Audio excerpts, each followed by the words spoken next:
RNO 17 Solapur anchor bite. Solapur जिले में शिवसेना शिंदे गुट में अंदरूनी कलह खुलकर सामने आई है। जिला परिषद चुनाव में टिकट मांगने पर शिंदे गुट की महिला नेत्री अनीता मालगे ने पूर्व गृह राज्य मंत्री सिद्धाराम मेत्रे पर जान से मारने की धमकी देने का आरोप लगाया है। अनीता मालगे का दावा है कि डिप्टी सीएम एकनाथ शिंदे से उन्हें ग्रीन सिग्नल मिला था, लेकिन टिकट रोकने के लिए उन पर दबाव डाला गया। उन्होंने कहा कि धमकियों के सबूत जल्द प्रेस कॉन्फ्रेंस कर सबके सामने रखे जाएंगे। गौर से सुने क्या कहना है अनीता मालगे का इस पूरे मामले को लेकर। तर मी ज्यांना पक्षात आणले, माजी गृह राज्यमंत्री सिद्धारामजी मेत्रे साहेब, तर ह्यांचा पक्षप्रवेश ज्यावेळेस मी शिवसेनेमध्ये घेतले, तर घेतल्यानंतर असं मला आता वाटू लागलं की मीच माझ्या पायावरती स्वतःच्या पायावर धोंडा मारून घेतले। कारण आज त्यांचा जो प्रेम आहे तो फक्त तर त्या म्हणजे प्रेमावरती साहेबांचा जीव म्हणजे अडकलेला आहे।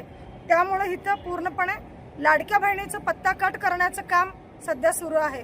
आणि सर्वात महत्त्वाचं, काल आपल्या महाराष्ट्राचे उपमुख्यमंत्री एकनाथजी शिंदे साहेबांनी जिल्हा परिषद पंचायती समिती संदर्भात मुंबईमध्ये बैठक बोलावली होती। तर त्या बैठकीला मी स्वतः हजर होते।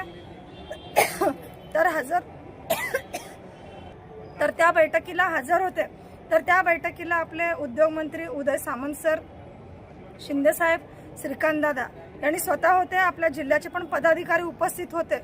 पण या सर्व पदाधिकाऱ्यांसमोर आणि साहेबांसमोर मी एकच प्रश्न मांडले की साहेबांचे 9 झडपी गट आहेत, 9 मधले त्यांनी 8 लढू दे, पण बोरामणी जिल्हा परिषद गट तुमच्या लाडक्या बहिणीला सुटायला पाहिजे आणि हे स्वतः तुम्ही हमी द्या। तर साहेबांनी लगेच तिथं पूर्णपणे म्हणले की बोरामणी झडपी गट आणि तर त्यांना द्या। अशा पद्धतीने बोलल्यानंतर संध्याकाळी 11 वाजता आमच्या म्हणजे पक्षाचे सोलापूरचे संपर्क प्रमुख कदम साहेबांनी बी फॉर्म माझ्या हातात दिले। बोरामणी पंचायत समिती गण आणि झडपी गणाचे बी फॉर्म हातात दिल्यानंतर हे फॉर्म येणार आहेत असं तिथल्या अधिकाऱ्यांनी बोलले।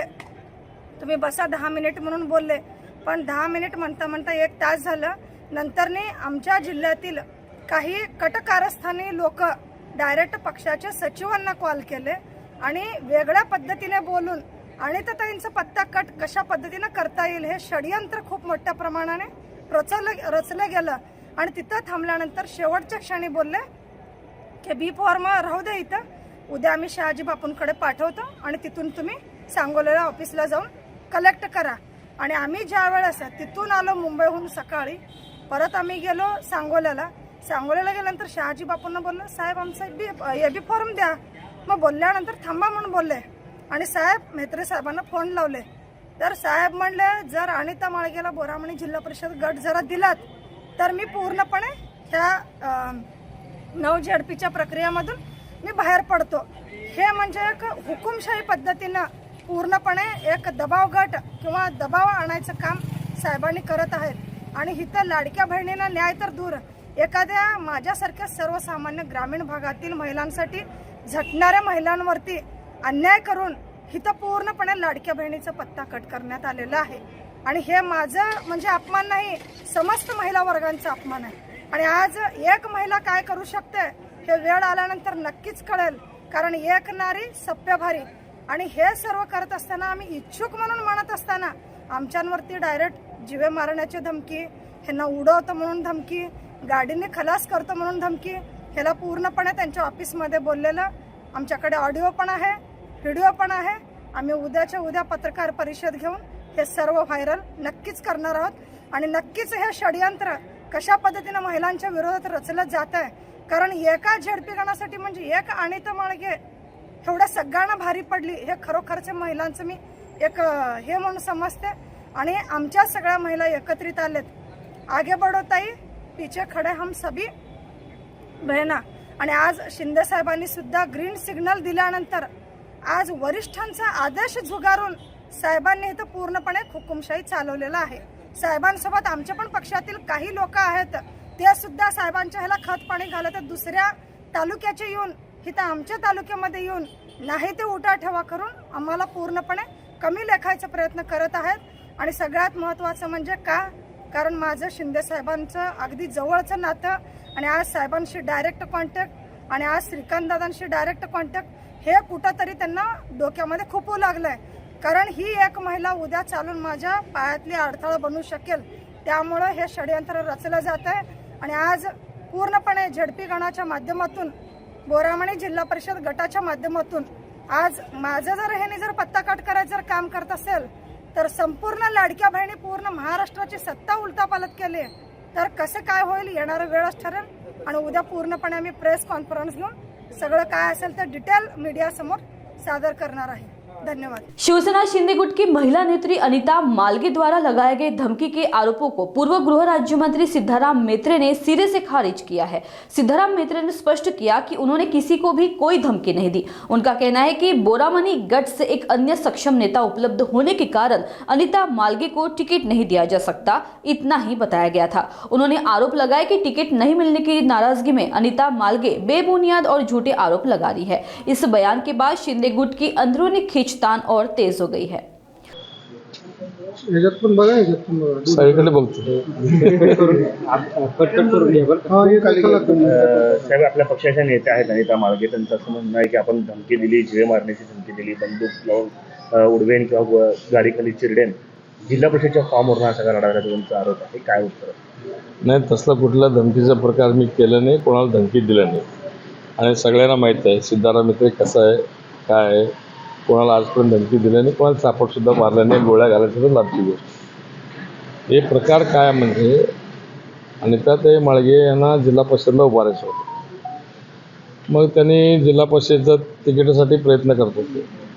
तिथं आमचा धनेश साचलार म्हणून पहिल्यापासून काम करत होता। आम्ही त्यांना सांगितले की बा जिल्हा परिषदला उभारायला अजून तेवढं तुमची तयारी झालेली नाही, ते धनेश साचलारांनी तयारी केलेली आहे की जिल्हा परिषदला तुम्हाला उभा करून एक शेत घालवण्यापेक्षा कशाला हे करता, म्हणून त्यांनी त्याला मला तिकीट आता मिळत नाही म्हणून त्याने गोंधळ सुरू केलेलं आहे। असलं काहीतरी दबाव आणून वरच्या लोकाला म्हणजे मुलाखत दिलं तर वरच्या लोकांपर्यंत जाईल असं तर परवा त्याने मिटिंगमध्ये पण मुंबईमध्ये त्यांनी शिंदे साहेबांसमोर हे सगळं सांगितलेलं आहे त्यांनी। त्यामुळे त्या तिथं असलं तरी ते त्यांनी काय म्हणले बाबा तिथलं जे लोकल आहेत ते जे लोकांना निवडून आणण्यास सक्षम आहेत किंवा तिथले जे सक्षम उमेदवार आहेत त्यांना तिकीट द्यायचं आहे।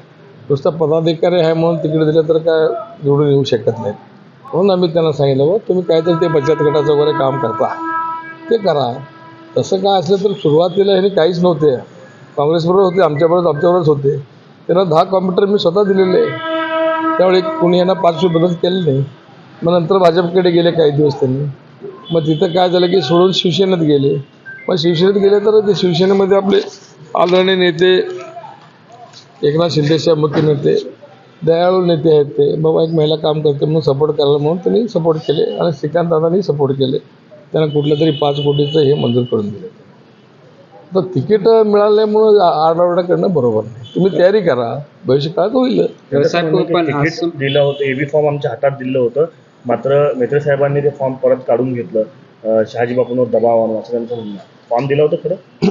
तुम्ही शहाजी बापूला विचार, मला माहीत नाही त्यांच्या हातात दिले होते का शहाजी बापू, मला काही नाही, अजून एबी फॉर्म माझ्या हातातच आलं नाही, आता ह्यांच्या हातात कसं गेलं मला माहीत नाही। एक प्रकारे आणखी एक आरोप त्यांच्याकडनं केला जातोय की तुमचा जो प्रवेश आहे शिवसेनेतला तो अनिता माळगेंच्या माध्यमातून झाला, एक प्रकारे ते मोठ्या नेते। होय, बरोबर आहे ना, आंतरराष्ट्रीय नेते आहेत अनिता माळगे, सगळं जगातले देशातलं सगळं प्रतिनिधित्व करतात, त्यामुळे त्यांचं ऐकून शिंदेसाहेबांनी मला प्रवेश दिला असेल। वरिष्ठ पातळी या बाबतीत काय तक्रार करणार आहात का, कशा पद्धतीने? कोण?